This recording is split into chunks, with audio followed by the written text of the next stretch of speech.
अस्सलाम वालेकुम डियर्स। अच्छा, ये हेडमिस्ट्रेस का जो 11 तारीख वाला पेपर था कल वाला, उसको हम डिस्कस कर रहे थे। इसका जो पहला पार्ट था वो मैंने आपके साथ शेयर किया था, यानी जो जर्नल पोर्शन था 50 MCQs से लेके 100 तक। जो लास्ट इसका पार्ट था वो हमने डिस्कस कर लिया था। इसकी जो पेडागोजी थी वो रहती थी, यानी जो पहले 50 MCQs हैं। तो आज इंशाल्लाह इस पार्ट में हम जो पूरे 50 MCQs हैं उनको डिस्कस करेंगे। देखते हैं जो पहला इसका MCQs है। Question number 1, who advocated bureaucratic theory.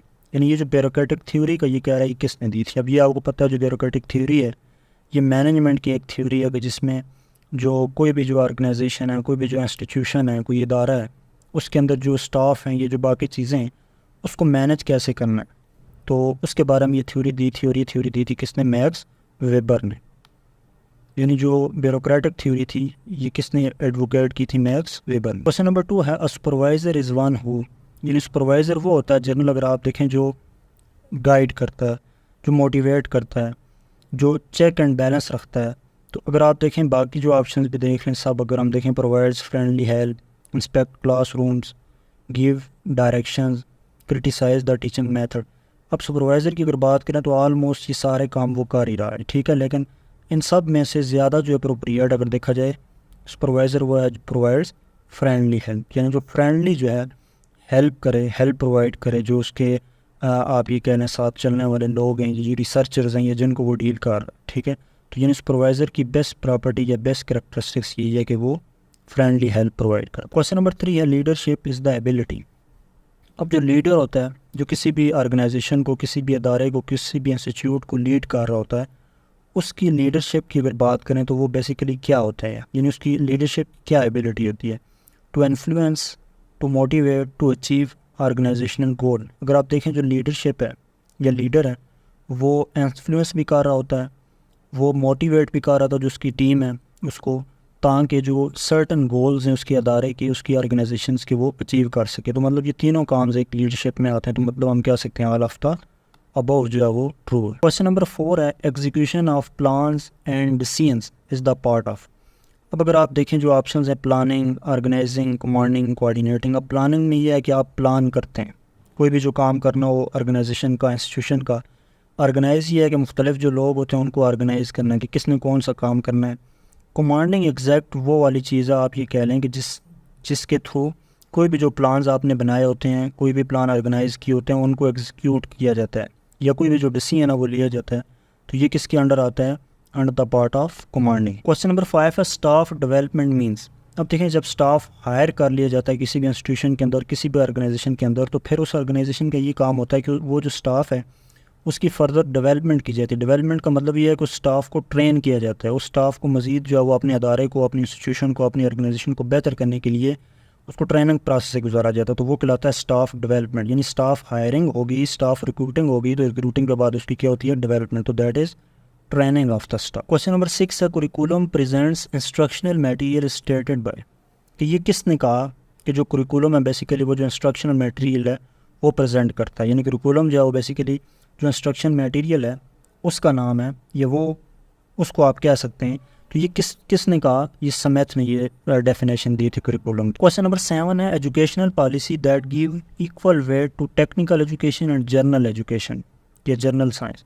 कि कौन सी पॉलिसी है जिसने इक्वल वेट दिया टेक्निकल एजुकेशन को भी और जनरल एजुकेशन को भी? तो ये 1972 की पॉलिसी थी, उसने जो है जनरल और टेक्निकल एजुकेशन को इक्वल करा। क्वेश्चन नंबर 8 है, curriculum and philosophy are concern with the question of what. कि जो कुरिकुलम है और मोर स्पेशली अगर देखें जो फ़िलासफ़ी है, इनका किसके साथ कंसर्न है? यानी ये किस क्वेश्चंस का आप ये कह सकते हैं ये जवाब प्रोवाइड कर रहा है, हमें आंसर प्रोवाइड कर रहा है। कुरिकुलम एंड फ़िलासफ़ी किस क्वेश्चन को डील कर रहा है? तो अगर देखें जो फ़लसफ़ा है, ये जो कुरिकुलम और फ़लसफ़ा है, ये बेसिकली हमें ज़िंदगी का मकसद बताता है। फ़िलासफ़ी किसको डील करती है? Purpose of the life. तो यानी ऑप्शन बी जो है वो ट्रू। क्वेश्चन नंबर 9 है, the purpose of integrated curriculum. अब देखें अगर हम इंटीग्रेटेड कुरिकुलम की बात करें, इंटीग्रेटेड कुरिकुलम ये है कि जो डिफरेंट सब्जेक्ट्स हैं, यानी उनके अगर आप देखें जो मटेरियल है वो सेम है लेकिन डिफरेंट बुक्स ज़्यादा बनाई हुई हैं, तो उसको सम अप करके एक गठा कुरिकुलम बना देना, उसको क्या कहते हैं हम? Integrated curriculum. जैसे अगर आप देखें ना मुख्तलिफ लेवल्स के ऊपर इस्लामिक स्टडीज़ की बुकें हैं, उसके अलावा अरेबिक्स की बुक्स हैं, ठीक है, इसी तरह फ़हमुल कुरान हैं। अब इन सब को ठीक करके अगर हम एक बुक बना दें तो ये कहलाएगा इंटीग्रेटेड कुरिकुलम। और ये क्यों किया जाता है? ताकि जो बर्डन है, जो ज़्यादा किताबों का बोझ है बच्चों के ऊपर, उसको हम कम कर सकें। तो मतलब एग्जैक्टली उसका आंसर है to decrease the number of books के इंटीग्रेटेड कुरिकुलम का जो बेसिक मकसद है ताकि जो नंबर ऑफ बुक्स हैं उनको कम किया जा सके। क्वेश्चन नंबर 10 है 5 stages of awareness, interest, evaluation, trial, adaptation और फॉर। कि ये जो 5 स्टेजेस हैं, awareness, interest, evaluation, trial, adaptation, ये किसके लिए किए जाते हैं? तो अगर आप देखें curriculum formation, curriculum development, curriculum change, curriculum implementation, कि जब कोई कुरिकुलम हमने अडॉप्ट करना हो, कुरिकुलम हमने न्यू चेंज करना हो, तब हम अवेयरनेस देखते हैं, फिर उसका इंटरेस्ट चेक करते हैं, फिर उसकी इवाल्वेशन देखते हैं, फिर उसको ट्रायल बेसिस के ऊपर अप्लाई करते हैं और फिर फर्दर आप ये कह लें परमानेंटली हम उसको अडॉप्ट कर लेते हैं। तो ये कुरिकुलम चेंज में आता है या कुरिकुलम अडॉप्टेशन में आता है। नेक्स्ट क्वेश्चन नंबर 11 है philosophy of education which emphasise ever lasting reality.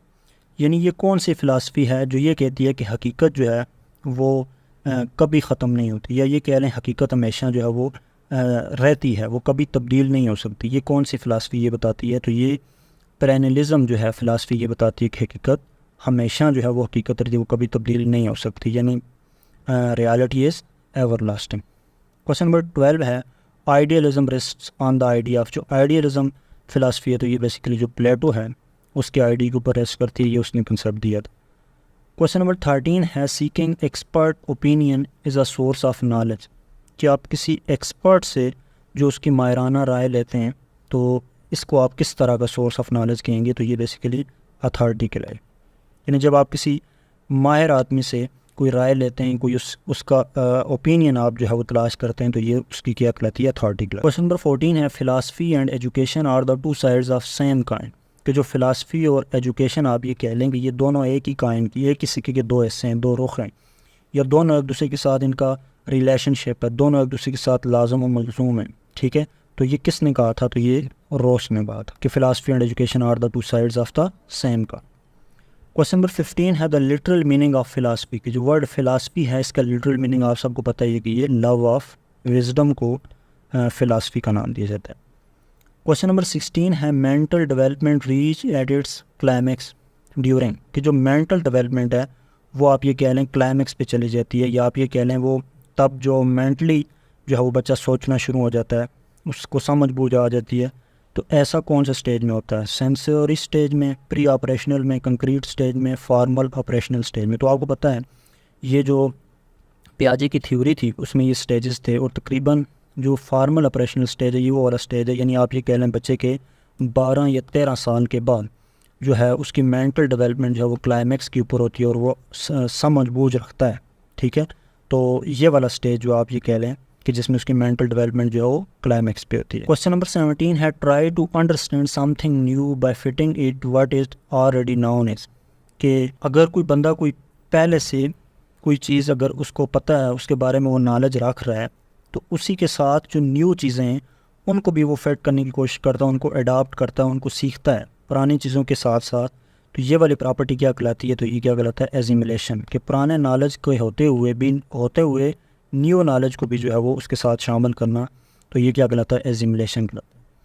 Question number 18 है control is an important feature of. जो कंट्रोल है वो किस मेथड में इंपॉर्टेंट फीचर समझा जाता है? Introspection method, experimental method, observation method, case study method. अब अगर आप देखें जो एक्सपेरिमेंटल स्टडी होती है, ये एक्सपेरिमेंटल रिसर्च है, तो वहाँ पे 2 ग्रुप बनाए जाते हैं, एक एक्सपेरिमेंटल ग्रुप और एक कंट्रोल ग्रुप।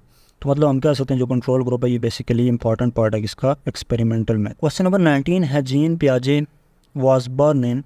तो ये भी आपको पता है जो जीन पियाजे है ये स्विट्ज़रलैंड में जो है वो पैदा हो। क्वेश्चन नंबर 20 है the term growth is used in purely dash sense. अब देखें जो ग्रोथ है ये 2 टर्म्स हैं बेसिकली जो यूज़ होती हैं ह्यूमन से, आपने सुनी होगी ग्रोथ एंड डेवलपमेंट। अब ग्रोथ का मतलब ये होता है कि जो ह्यूमन है या कोई भी बॉडी है, लिविंग बॉडी, उसके साइज़ में जो इंक्रीज़ आता है, ठीक है, दैट इज़ ग्रोथ। तो जो ग्रोथ है बेसिकली अगर आप देखें तो ये बॉडी का फिज़िकली जो उसका साइज़ इंक्रीज़ करे, तो हम कह सकते हैं कि ये किस सेंस में हम यूज़ करते हैं इस टर्म को? Physical sense. Next question number 21 है personality is best defined as. कि जो पर्सनैलिटी आप उसको कैसे डिफ़ाइन कर सकते हैं? तो जो ऑप्शन बी है the psychological characteristics of the person that leads to the behaviour pattern. कि किसी भी पर्सन की जो नफ्सियाती खुसूसियात होती हैं, जो उसकी साइकोलॉजिकल करेक्टरिस्टिक्स होती हैं, वही जो है उसका जो बिहेवियर पैटर्न है उसको बता रही होती है, ठीक है। तो ये जो उसकी साइकोलॉजिकल कैरेक्टरिस्टिक या खुसूसियात है, नफ्सियाती खुसूसियात, यही उसकी पर्सनैलिटी है। तो मतलब जो ये जो ऑप्शन बी है ये ट्रू ऑप्शन है। क्वेश्चन नंबर 22 है the word personality is derived from persona which is अब जो पर्सनैलिटी है बेसिकली वर्ड ये पर्सोना से डिराइव की, और पर्सोना जो है वो लैटिन वर्ड। 23 है sensory data is interpreted bye. अब सेंसरी डाटा कौन सा डाटा होता है? कि वो डाटा जो हम सेंसेस के ज़रिए, यानी जो हमारी सुनने की, बोलने की, सूंघने की, ये जो सेंसेस हैं 5, इनके ज़रिए जो हम डाटा लेते हैं, तो इस डाटे को यानी इसकी इंटरप्रिटेशन हम किसके ज़रिए करते हैं? रीज़न के ज़रिए, इंट्यूशन के ज़रिए, ट्रेडिशंस के ज़रिए, एक्सपीरियंस के ज़रिए। ज़ाहिर है जो हम सेंस के ज़रिए डाटा लिया होता है तो हम उसके ऊपर सोच विचार करते हैं, हम उसके ऊपर रीजनिंग अप्लाई करते हैं, रीजन्स के ज़रिए हम उसका जो है वो आंसर तलाश करते हैं, उसको इंटरप्रेट करते हैं। तो दैट इज़ रीज़न जो आप ये कह रहे हैं ये ट्रू ऑप्शन। क्वेश्चन नंबर 24 है in norm reference test the comparison is between. अब अगर हम नॉर्म रेफरेंस की बात करें तो इसमें क्या किया जाता है कि जब मुख्तलिफ आप टेस्ट लेने के बाद मुख्तलिफ जो आपके पास इंडिविजुअल्स होते हैं, मुख्तलिफ जो आपके पास स्टूडेंट्स होते हैं, मुख्तलिफ जो आप बच्चे होते हैं, उनमें आप उन इंडिविजुअल टू इंडिविजुअल आप ये कह रहे हैं जब आप कंपेरिजन कर रहे होते हैं, एक इंडिविजुअल का जो रिज़ल्ट है, उसकी असेसमेंट है, उसको दूसरा जो इंडिविजुअल आपके पास उसी ग्रुप के अंदर मौजूद होता है, आप उस इंडिविजुअल के साथ जब उसका कंपैरिजन करते हैं तो वो नॉर्म कहलाता है, ठीक है। तो इस टेस्ट को हम नॉर्म रेफरेंस टेस्ट बोलते हैं। तो मतलब हम इसमें क्या कह सकते हैं कि किसका कंपैरिजन किया जाता है? Between individuals. 25 है research test is understood as, यानी जो रिसर्च टेस्ट है बेसिकली ये किसके लिए यूज़ किया जाता है? कंसेप्चुअल टेस्ट है, परसेप्चुअल टेस्ट है, एनालिटिकल अप्रोच है, इन्वेंट्री अप्रोच। तो ये वाला टेस्ट आप ये कह रहे हैं परसेप्शनल टेस्ट है, कि जिसमें किसी भी इंडिविजुअल की जो आप कह रहे हैं साइकोलॉजी है, जो उसकी नफ्सियात है, उस चीज़ को हम स्टडी करते हैं, that is perceptual test. Question number 26 है मौलाना शिबली बिकेम प्रिंसिपल ऑफ। तो इस क्वेश्चन में बहुत जगह कन्फ्यूजन भी है, लेकिन ज़्यादातर जो चेक किया गया वो यही आ रहा है कि जो नुदवतुल उलमा इसकी जो बुनियाद रखी थी, इसकी इस्टेब्लिशमेंट की थी, वो मौलाना शिबली नुमानी ने ही की थी। और इसके अलावा जो जामिया मिलिया इस्लामिया था, इसके प्रिंसिपल भी मौलाना शिबली थे, यानी इसकी बुनियाद भी इन्होंने रखी, और फिर जो जामिया मिलिया इस्लामिया इसके प्रिंसिपल भी मौलाना शिबली थे। क्वेश्चन नंबर 27 है the major problem of management of education system in Pakistan is lack of. कि जो एजुकेशन सिस्टम की मैनेजमेंट में अगर बात करें तो सबसे बड़ा जो मसला है पाकिस्तान के अंदर वो किस चीज़ का है? प्लानिंग का, सप्लाई का, अकाउंटेबिलिटी का, फीडबैक का। सबसे जो मेन इशू है एजुकेशन सिस्टम का पाकिस्तान के अंदर, वो सबसे ज़्यादा किस चीज़ का इशू है? ये प्रॉब्लम है वो प्लानिंग, क्योंकि वो प्लानिंग नहीं है, बहुत सारे काम जो वो बगैर प्लानिंग। क्वेश्चन नंबर 28 है caliph Harun Rashid son used to call over putting shoes before famous. तो ये किसके बारे में बात हो रही है? इमाम अबू यूसुफ, इमाम अबू हनीफ़ा, लामा इब्ने मौविया, इमाम शाफ़ी। ये भी मैंने चेक किया तो ज़्यादातर जो ऑप्शन इसका आ रहा है इमाम अबू हनीफ़ा आ रहा है, बट फिर भी इस ऑप्शन को जो है वो आपने कन्फर्म कर लेना। क्वेश्चन नंबर 29 है research that focus on fundamental laws theories और प्रोसेस यू रिकॉर्ड। कि वो वाली रिसर्च जिसका फोकस जो है वो फंडामेंटल लॉज के ऊपर होता है, फंडामेंटल थ्योरीज़ के ऊपर होता है या प्रोसेस के ऊपर होता है, जो इम्पॉर्टेंट हैं, ये जो फंडामेंटल्स हैं, ठीक है। यानी इसमें कोई प्रैक्टिकली आप देखें तो कोई चीज़ इन्वॉल्व नहीं होती। तो ऐसी रिसर्च को आप किसका नाम देते हैं? That research is known as basic research, कि जिसमें जो फंडामेंटल राइट्स हैं, फंडामेंटल लॉज हैं, फंडामेंटल थ्योरीज हैं, उनके ऊपर फोकस किया जाता है। क्वेश्चन नंबर 30 है which of the following method should be used for establishing reliability of the questionnaire. अब क्वेश्चनएयर बेसिकली क्या है? ये एक टेक्निक है रिसर्च के अंदर कि जिसमें आप क्वेश्चंस वगैरह को यूज़ करके जो डाटा है उसको इकट्ठा करते हैं। तो अब क्वेश्चनएयर की जो रिलायबिलिटी है ये आप कैसे इस्टेब्लिश कर सकते हैं? किस मेथड के ज़रिए कि आपका जो क्वेश्चनएयर है वो मोर रिलायबल हो? स्प्लिट ऑफ मेथड के ज़रिए, रैशनल इक्विवेलेंट मेथड के ज़रिए, पैरेलल फॉर्म मेथड के ज़रिए, टेस्ट रीटेस्ट मेथड के ज़रिए। सबसे अप्रोप्रिएट जो है कि जो आपका क्वेश्चनएयर अगर आप उसको रिलायबल बनाना चाह रहे हैं, उसकी रिलायबिलिटी को इस्टेब्लिश करना चाह रहे हैं, तो आप क्या करें कि एक दफ़ा जो आपने क्वेश्चनएयर लिया है, आप कुछ अरसे के बाद वही वाला क्वेश्चनएयर दोबारा से उन इंडिविजुअल से दोबारा लें, ठीक है। यानी इस मेथड को कहेंगे टेस्ट रीटेस्ट। इस तरह अगर आप देखें, अगर आपको 1 महीना पहले क्वेश्चनएयर के आंसर्स मिले थे, अगर वही वाले अब भी मिल रहे हैं तो इसका मतलब आपका टेस्ट रिलायबल है। तो मतलब टेस्ट रीटेस्ट मेथड यूज़ करके आप जो अपना क्वेश्चनएयर है उसकी रिलायबिलिटी को क्या कर सकते हैं? इस्टेब्लिश कर सकते हैं। क्वेश्चन नंबर 31 है Allama Iqbal open university was establish under the policy 1959, 1970, 1972। तो जो 1972 की पॉलिसी थी, 1972 की पॉलिसी के अंडर जो है वो यूनिवर्सिटी, ओपन यूनिवर्सिटी जो है उसको इस्टेब्लिश किया गया। ये भी कन्फ्यूजन है, लेकिन चूँकि यूनिवर्सिटी जो बनाई गई वो शायद 1974 में बनाई गई, लेकिन जो इस्टेब्लिश कौन सी पॉलिसी के अंडर की गई वो पॉलिसी कौन सी थी? 1972। 32 है charter act was presented in. जो चार्टर एक्ट है तो ये एक्ट जो है वो प्रेजेंट हुआ, या ये कह लें जो ये एक्ट किसके दरमियान हुआ था, ये ईस्ट इंडिया कंपनी और जो बरतानिया की हुकूमत थी, ब्रिटिश गवर्नमेंट, उनके दरमियान ये एक एक्ट पास हुआ था। तो ये कब पास हुआ था, ये तकरीबन 1813 के अंदर। क्वेश्चन नंबर 33 है, Indian education commission was establish under the leadership of, कि जो इंडियन एजुकेशन कमीशन था ये सर विलियम हंटर की जो लीडरशिप में या हेडशिप में जो है वो इस्टेब्लिश किया गया। 34 है, सोशियोलॉजिकल रोल्स ऑफ एजुकेशन, कि जो एजुकेशन है उसके सोशियोलॉजिकल रोल्स कौन से हैं। इनके सोशियोलॉजिकल रोल्स में अगर आप देखें तो एवालुएशन एज सच नहीं है, पेडोलॉजिकल भी ये सोशियोलॉजिकल रोल नहीं है।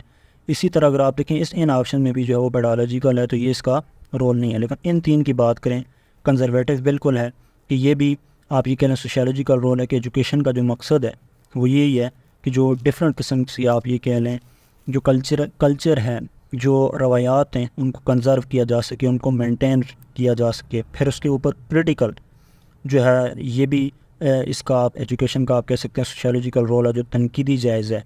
इसके अलावा क्रिएटिविटी यानी जो नई चीज़ें हैं, जो जिद्दत है, वो भी एजुकेशन सिखा रही है, तो ये भी क्या सोशियोलॉजिकल रोल है। तो मतलब ऑप्शन बी जो है वो बाकी सब ऑप्शन से ज़्यादा अप्रोप्रिएट, कंजर्वेटिव, क्रिटिकल और क्रिएटिव हो। क्वेश्चन नंबर 35 है, learning by doing learning comes through. अब अगर आप देखें लर्निंग बाय डूइंग लर्निंग कि जिसमें बच्चा कुछ करके सीख रहा है, तो ये कंसेप्ट जो है वो जॉन डेवी ने दिया था, वो आपने पढ़ा भी होगा कि उसने कहा था कि जो लर्निंग है वो हमेशा बाय डूइंग से ही होती है। तो in learning by doing learning comes through observation, imitation, skill, theory. ये आती है स्किल से या प्रैक्टिस से या कोई भी काम जो उसको करने से, तो स्किल यहाँ पे मोस्ट अप्रोप्रिएट। क्वेश्चन नंबर 36 है, according to law of recurrence direction of human development is, यानी जो लॉ ऑफ रिकरेंस है, लॉ ऑफ रिकरेंस ये कहता है कि जो ह्यूमन डेवलपमेंट है उसकी जो डायरेक्शन है वो हमेशा एक्सट्रीम टू मिडल होती है। लॉ ऑफ रिकरेंस क्या कहता है कि जो ह्यूमन डेवलपमेंट की जो डायरेक्शन है वो बेसिकली एक्सट्रीम टू मिडल होती है, यानी ऑप्शन ए जो है वो। क्वेश्चन नंबर 37 है, heredity refers to all those traits whom a child acquire from, कि जो हेरिडिटी आप कह लें कि इसका क्या मतलब है कि ये कौन सी ट्रेड्स हैं। तो हेरिडिटी आपको पता है जो विरासत है वो हमेशा पेरेंट्स से जो ऑफ स्प्रिंग्स हैं या वालदेन से जो बच्चों में इंतकाल होती है। तो मतलब हम कह सकते हैं ये कहाँ से एक्वायर करते हैं बच्चे खसूसियात या हेरिडिटी, वो पेरेंट्स। नेक्स्ट क्वेश्चन नंबर 38 है, in the educational literature of Arabs which of the following stands of curriculum, कि अगर हम जो एजुकेशनल लिटरेचर है अरब्स का यानी अरेबिक लैंग्वेज में, वहाँ पे कुरिकुलम के लिए कौन सा वर्ड यूज़ किया जाता है। तो कुरिकुलम या निसाब को अरबी ज़बान में या अरब में जो है वो मिनहाज का नाम दिया जाता है। ऑप्शन डी जो है वो ट्रू। 39 है, through which of the following process a teacher assess the level of understanding, interest and attention of the children in class, कि कौन सा ऐसा प्रोसेस है कि जिस प्रोसेस के ज़रिए जो टीचर है वो बच्चे की अंडरस्टैंडिंग का लेवल कि उससे समझ आई है या नहीं आई, वो क्लास में इंटरेस्ट ले रहा है या नहीं ले रहा, उसकी तरफ अटेंशन, या वो लेक्चर को सुन रहा है या नहीं सुन रहा, वो सीख रहा है या नहीं रहा। तो किस प्रोसेस के ज़रिए जो है वो टीचर जो है वो ये चीज़ें चेक कर सकता है, इवैल्यूएशन के ज़रिए, मेजरमेंट के ज़रिए, असेसमेंट के ज़रिए, एग्जामिनेशन के ज़रिए। तो ये असेसमेंट जो है वो प्रोसेस जिस प्रोसेस की ये सारी चीज़ें जो है वो टीचर असेस कर सकते। क्वेश्चन नंबर 40 है, द होली प्रॉफिट हज़रत मोहम्मद सल्लम सेट अप दार अरकम इन मक्का, मदीना, तैफ, जद्दा। तो ये जो करेक्ट ऑप्शन है मक्का में उन्होंने दार अरकम जो है वो सेटअप किया। क्वेश्चन नंबर 41 है, the modification occurred in human character are called, कि with the passage of time जो ह्यूमन करेक्टर है उसके अंदर जो मॉडिफिकेशन आती है, जो जिद्दत आती है, जो चेंज आती है, तो उसको क्या बोलते हैं, तो इसको लर्निंग बोलते हैं। यानी with the passage of time जो चेंजिंग आ रही है, जो वो सीख रहा है, तो वो बेसिकली वो लर्निंग ही है। क्वेश्चन नंबर 42 है, in British approach of lesson planning more emphasis on, कि जो ब्रिटिश अप्रोच है वहाँ पे जो लेसन प्लानिंग है उसका मेन जो आप कह लें एम्फेसिस है, ये फोकस है, वो किसके ऊपर होता है।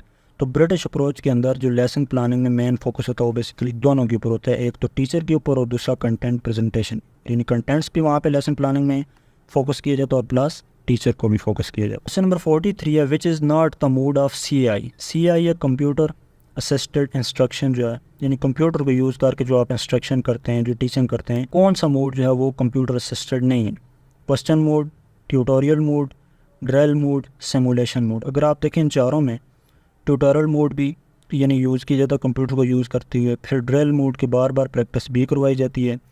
सिमुलेशन मोड यानी किसी भी चीज़ का आप ये कह लें उसकी जो नकल है, उसका जो कोई आप ये कह लें इमेज है वो बना के या कोई वीडियोस बना के, कोई एनिमेशन बना के वो भी दिखाया जाता है। तो मतलब ये तीनों हैं। क्वेश्चन मोड की अगर बात करें तो क्वेश्चन मोड एज सच जो CAI है या कंप्यूटर असिस्टेंट इंस्ट्रक्शन है उसका मोड नहीं है, तो मतलब ये हम कह सकते हैं करेक्ट ऑप्शन। क्वेश्चन नंबर 44 है कॉग्निटिव डोमेन है। कॉग्निटिव डोमेन यानी इसका आपको पता भी है, इसका टोटल जो है वो 6 सब ग्रुप्स हैं। उसमें पहला नॉलेज है, फिर कम्प्रीहेंशन है, एप्लीकेशन है और एनालिसिस है, सिंथेसिस है और आखिर पे आप ये कह लें इवाल्यूएशन है। तो ये सारे टोटल जो है वो कॉग्निटिव डोमेन में कि कितने सब ग्रुप्स बनते हैं 6, तो मतलब ऑप्शन सी जो है वो ट्रू। क्वेश्चन नंबर 45 है the essential characteristics of cooperative learning. अब कोऑपरेटिव लर्निंग वो लर्निंग है जिसमें स्टूडेंट्स एक दूसरे के साथ मिलकर कोऑपरेशन के ज़रिए ग्रुप के अंदर जो है वो लर्न करते हैं, तो हम उसको क्या कहते हैं कोऑपरेटिव लर्निंग।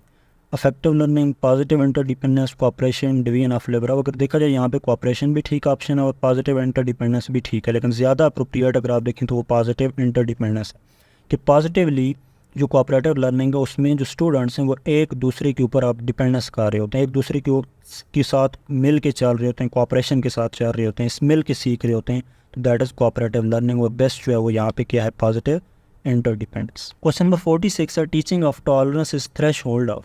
कि जो बच्चे हैं हम उनको जो टॉलरेंस सिखाते हैं, जो इनको बर्दाश्त सिखाते हैं, बेसिकली किस चीज़ का थ्रेश होल्ड होता है, यानी इससे हम उनको क्या सिखा रहे होते हैं, बेटरमेंट, वैल्यूज, सोसाइटी, पीस, अमन जो है अमन का दर्स दे रहे होते हैं, अमन सिखा रहे होते हैं कि अगर हम उनको टॉलरेंस का दर्स देंगे, उनको बर्दाश्त सिखाएंगे तो इससे क्या आएगा, अमन आएगा, पीस आएगा। क्वेश्चन नंबर 47 है I have sent only for the purpose of perfecting good morals.